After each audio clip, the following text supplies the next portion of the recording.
Joshua 24. And Yehoshua gathered all the tribes of Israel to Shechem, and called for the elders of Israel, and for their heads, and for their judges, and for their officers. And they presented themselves before Elohim. And Yehoshua said to all the people, Thus said Yehovah Elohim of Israel, Long ago your fathers dwelt beyond the river, Terah, the father of Abraham and the father of Nahor, and they served other mighty ones. So I took your father Abraham from beyond the river, and caused him to go through the land of Canaan, and multiplied his offspring, and gave him Yitzhak. And to Yitzhak I gave Jacob and Esau, and to Esau I gave the mountains of Seir to possess. But Jacob and his children went down to Mitzrayim. Then I sent Moshe and Aharon, and plagued Mitzrayim, as I did in their midst. And afterward I brought you out. And I brought your fathers out of Mitzrayim, and you came to the sea.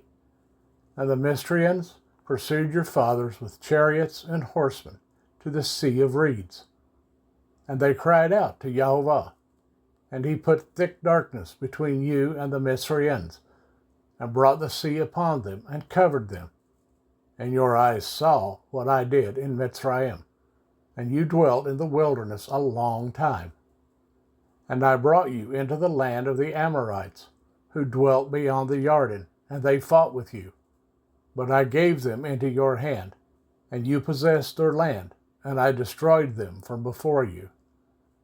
And Balak, son of Zippor, sovereign of Moab, rose up and fought against Israel, and sent and called for Balaam, son of Beor, to curse you. But I refused to listen to Balaam, so he continued to bless you, and I delivered you out of his hand. And you passed over the Jordan, and came to Jericho. And the masters of Jericho, the Amorite, and the Perizzite, and the Canaanite, and the Hittite, and the Girgashite, and the Hivite, and the Jebusite fought against you, but I gave them into your hand.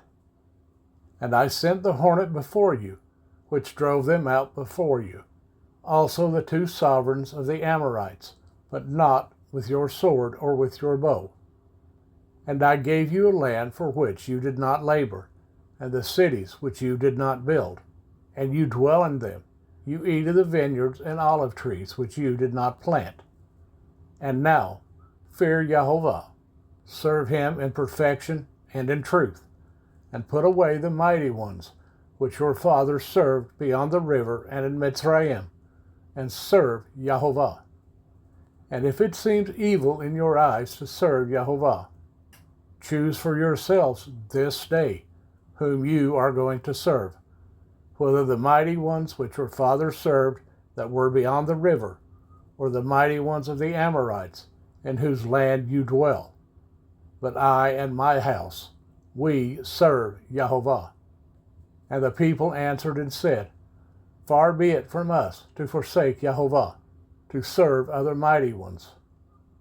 For Yehovah our Elohim is he who has brought us and our fathers up and out of the land of Mitzrayim, from the house of bondage, who did those great signs before our eyes, and had guarded us in all the way that we went, and among all the people through whom we passed. And Yehovah drove out from before us all the people, even the Amorites who dwelt in the land. We too serve Yehovah, for he is our Elohim. Then Yehoshua said to the people, You are not able to serve Yehovah, for he is a set-apart Elohim, a jealous El is he. He does not bear with your transgressions and with your sins. If you forsake Yehovah, and shall serve mighty ones of a stranger, then he shall turn back and do you evil and consume you after he has been good to you. And the people said to Yehoshua, No, but we do serve Yehovah. Then Yehoshua said to the people, You are witnesses against yourself, that you have chosen Yehovah for yourselves to serve him. And they said, Witnesses? And now, put away the mighty ones of the stranger which are in your midst, and incline your heart to Yehovah Elohim of Israel. And the people said to Yehoshua, Yehovah our Elohim we serve, and his voice we obey. And Yehoshua made a covenant with the people that day, and laid on them a law and a right ruling in Shechem. Then Yehoshua wrote these words in the book of the Torah of Elohim. And he took a large stone, and set it up there under the oak that was by the set-apart place of Yehovah. And Yehoshua said to all the people, See, this stone is a witness to us, for it has heard all the words of Yehovah, which he spoke to us. And it shall be a witness against you, lest you lie against your Elohim. Then Yehoshua sent the people away, each to his own inheritance. And after these events it came to be that Yehoshua, son of Nun, the servant of Yehovah, died, 110 years old. And they buried him within the border of his inheritance at Timnah Serah, which is in the mountains of Ephraim, on the north side of Mount Gaash. And Israel served Yehovah all the days of Yehoshua, and all the days of the elders who outlived Yehoshua, who had known all the works of Yehovah, which he had done for Israel. And the bones of Joseph, which the children of Israel had brought up out of Mitzrayim, they buried at Shechem, in the plot of ground which Jacob had bought from the sons of Hamor, the father of Shechem, for 100 pieces of silver, and which had become an inheritance of the children of Joseph. And Eleazar, son of Aharon, died, and they buried him in a hill that belonged to Phinehas his son, which was given to him in the hill country of Ephraim.